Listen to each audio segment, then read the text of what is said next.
There have been multiple time travelers featured in Outlander, Star's hit drama show adapted from a wildly popular book series written by Diana Gabaldon. The show centers around the time-hopping adventures of Claire Randall, but throughout the series, she finds others who can also jump through time as well. So who else can time travel? Before we continue, be warned, there are spoilers in this video. Keep watching to find out all about the time travelers on Outlander. Number 6. Claire Randall Fraser. She may not be the first person to ever time travel in Outlander, but Claire is the first one we see using this ability by touching large stones on a Scottish hillside. Claire spends a decent amount of time in the first season trying to figure out a way to get herself back to the 20th century, though her journey is constantly hindered because Clan Mackenzie needs her skills as a healer. When a pregnant Claire comes back to the future in season 2, she travels not to 1945, but instead 3 years later, which shows that time has passed since she first traveled through the stones. In 1968, Claire makes the choice to go back through the stones. She once again travels time, but this time she goes 202 years back. It is 1765 and she finds herself in 18th century Scotland. Claire makes a wild guess that gemstones are the key to her successful passages through time. She was wearing a jeweled watch the first time she made it through, and when she goes back to the 20th century, she's wearing a ring given to her by Jamie. There's no solid proof of this theory in-universe, but it could be that gemstones help the journey. Claire's love for Jamie also helps guide her during her time-traveling trips. Love is indeed a powerful force, and it helps pull her to a place back in time. But that isn't the final time she time travels. As said before, Claire, while pregnant with Brianna, goes back through the stones on April 16, 1746, and returns to Inverness in 1948,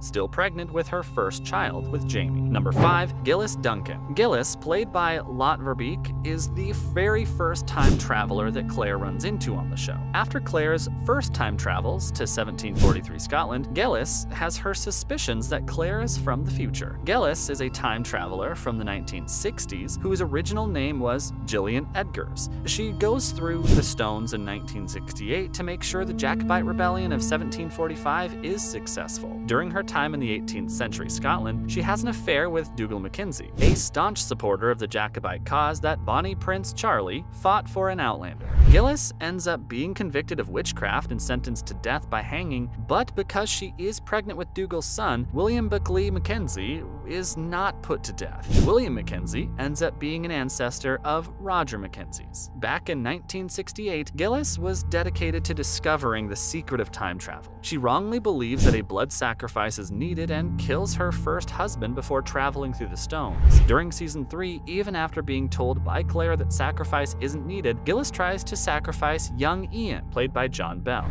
Gillis is an interesting and imperfect character whose passion for the country of Scotland ends up becoming the thing that destroys her. Claire beheaded her in a tense battle after it looked like the time traveler was trying to go back through time and switch up the course of Scotland's history. She seemed to have become more crazy and passionate in her endeavors to stop the English, going so far as to murder and rape to achieve her means. Number 4. Ottertooth. In Outlander Season 4, Claire, Jamie, and Ian, who later gets married to Emily, a Mohawk woman, must rescue Roger, who is a captive of the Mohawk tribe. Though Claire is turned away initially because of a special gemstone necklace she wears, she gets another opportunity to talk to the Mohawk tribe about letting Roger go. A woman from the tribe tells Claire about the legend of Ottertooth, played by Trevor Carroll. Ottertooth is supposedly a man who claimed to be a time traveler who was sent back to warn the Native Americans about the genocide that was headed their way. Though Ottertooth was sent away, he kept coming back to the tribe, who then were convinced they had no choice but to kill him. He was buried with the pendant around his neck. The stone, which Claire now possesses, was thought to predict the future of the Mohawk tribe. Earlier in season 4, Claire comes across the ghost of Ottertooth. Based on the silver dental fillings Claire discovers in his skull, she comes to the conclusion that he must have been a fellow time traveler. His backstory isn't thoroughly explored in the Outlander TV series, but in the books, Ottertooth is Robert Springer, a 20th century activist who was included in a group called the Montauk Five that mysteriously vanished in 1968. The group members tried to use the stones to warn Native Americans about their fate at the hands of the colonists. Number 3. Master Raymond. Master Raymond, played by Dominic Pinon, is an apothecary who Claire befriends during her time in Paris in early 1744.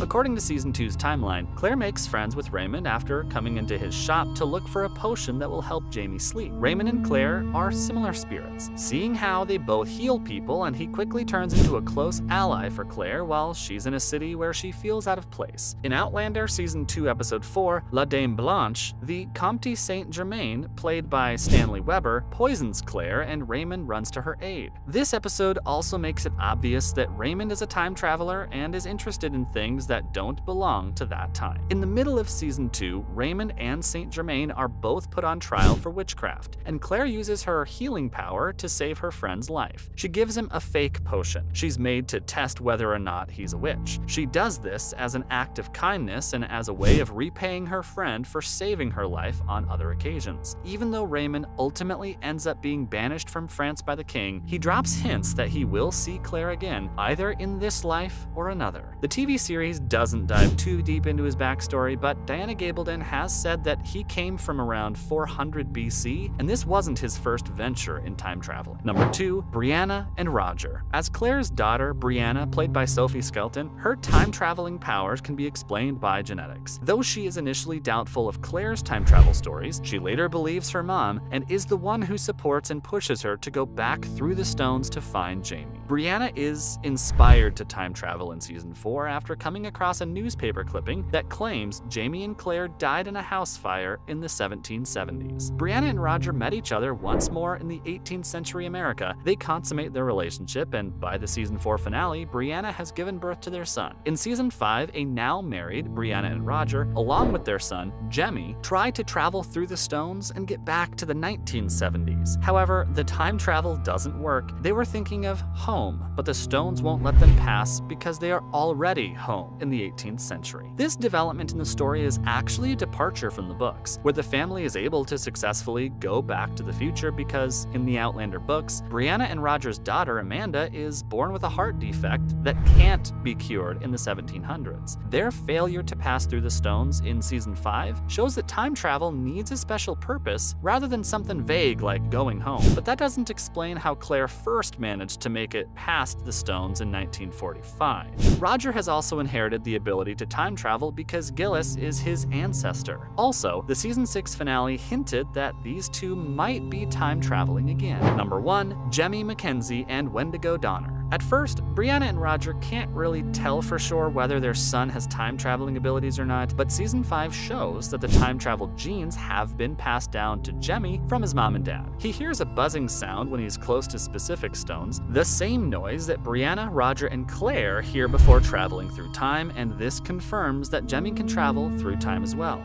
This time travel try also clears up a mystery and confirms that Roger is Jemmy's dad, not Stephen Bonnet, a man who raped Brianna in an earlier season. It's possible that in Season 7 we might get to see Brianna and Roger confessing to their son that they're time travelers from the 1970s. Though Outlander Season 5 heavily strayed from the books by having the Mackenzie family's passage through the stones end in failure, it's probable that Outlander Season 7 will pay attention to the couple successfully going back to their own time. The Outlander TV show has made changes, but it mostly stays true to the original source. So Roger and Brianna's storyline in Outlander Season 7 should go the same way as the events of Book 7 titled An Echo in the Bone, with the Mackenzies back in the 20th century. And finally, remember when we mentioned a time traveler who tried to warn the Native Americans of the coming genocide? That guy was Wendigo Donner. He first appeared in Season 5 and later caused a fire in Fraser's Ridge while stealing the gemstones, which he was planning on using for time travel. We might be seeing him again in Season 7 as the show might want a chance to expand on his story. That's all for now. Do you think we'll be meeting more time travelers in Season 7? Let us know in the comments below. Don't forget to like our channel and subscribe for more content like this. Thanks for watching.